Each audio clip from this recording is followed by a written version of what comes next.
This bond or these series of bonds that you are raised with or brought up on are trauma bonds. This isn't something light or shallow or easily severable or something that you can just get over. This kind of thing is going to make you look for ways, pretty much work hard on ways to victimize yourself, re-victimize yourself to yourself. So I'm not trying to say that you are asking for it. You know, you're not doing it on purpose. Obviously, no. It's just that that's the way you learned how to bond, because you were bonded to an exploitative personality. That's intense. Okay, that is intense, and that is going to cause the SI. So by the way, this is part 2, and this is a heavy reading, so just scroll on. It's heavy, so I'm going to light some more of this sage here. I pulled 3 more cards, so let me sit with these cards really quick. So you bond now that, by the way, this is part 2. I'll say it again in this reading that the portal, the narcissistic abuse portal, is closed for you. You're done with it. Bless it. But you're fresh out of it. So when I say you look for ways to re-victimize yourself to yourself, that's you put the narc on the pedestal. The abuser was on the pedestal, right? And you are constantly trying to bend and shapeshift and totally you lost yourself trying to bond with this person who would give you a little bit and then take it all away and even hurt you in the process. And then boom, amnesia, euphoric recall. Hello. So all that to say, now that they're out of your life, you're out of that circle, out of that cycle. And you're like naked. I feel this guy is not naked, but I just feel like he's very vulnerable and sullen. Doesn't he look sullen, even though his face, he's turned away? You put yourself, your dream on that pedestal. So it's impossible. You think it's impossible. And that's how you work too hard, burn out, give up, and then say you need to delete yourself. And that's a way to escape. And it makes a lot of sense. So I'm going to go ahead and cry. That's going to make you cry. That's going to make you feel very sad. And that's what you need to do to drain the pipes, right? And you've got plenty more space for more good to come in, but you've got to drain the system first. Crying releases oxytocin. That is what mothers release when they are giving birth and breastfeeding their babies. Okay, I'm gonna go ahead and assume you had abusive parents if you're still listening.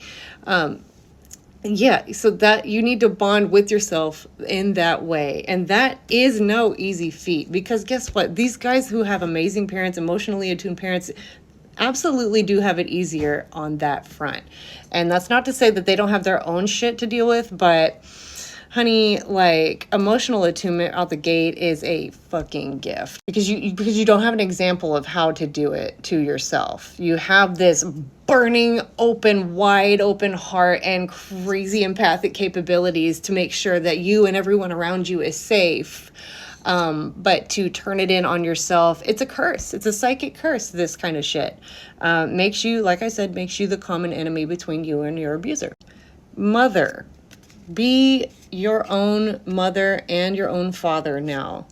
Make it up. Make it like your religion. Fuck it. Why not? Make it the thing that you believe in, that you have divine parents. And remember, you can take a non-dual perspective, and everything is a field to be rendered. So everything is you. So you're God. So you can do whatever the fuck you want. I mean, you can take that in order to get through to the inner child work, basically.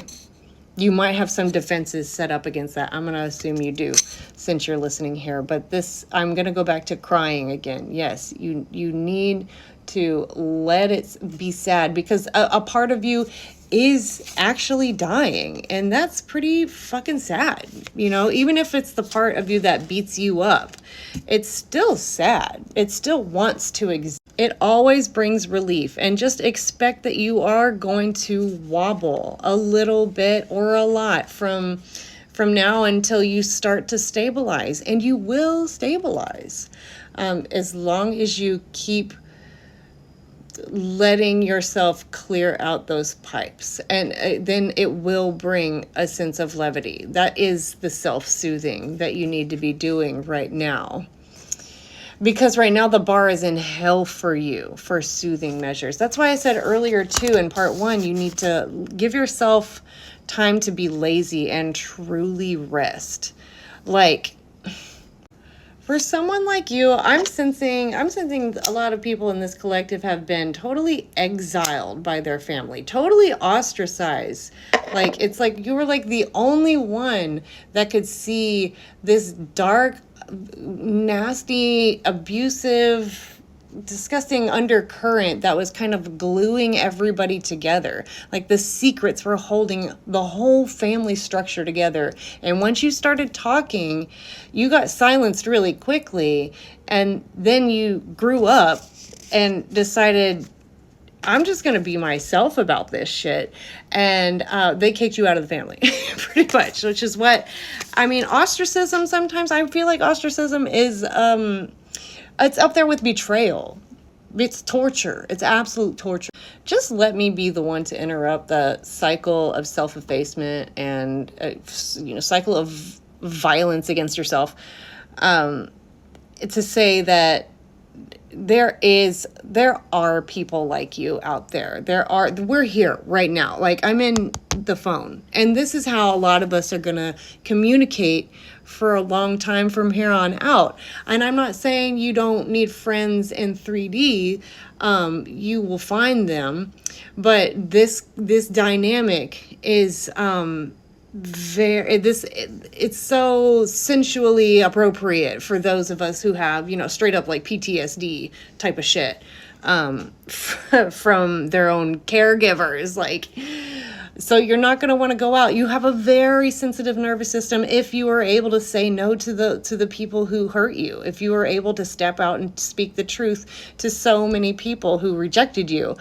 You're going to be very sensitive, very strong, very powerful, and you're going to need to rest. And don't let anybody tell you that it's just isolating.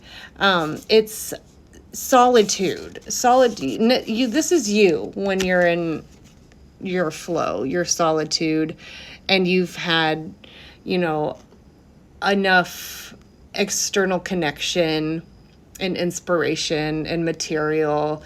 This is you, just moment to moment, living off the land.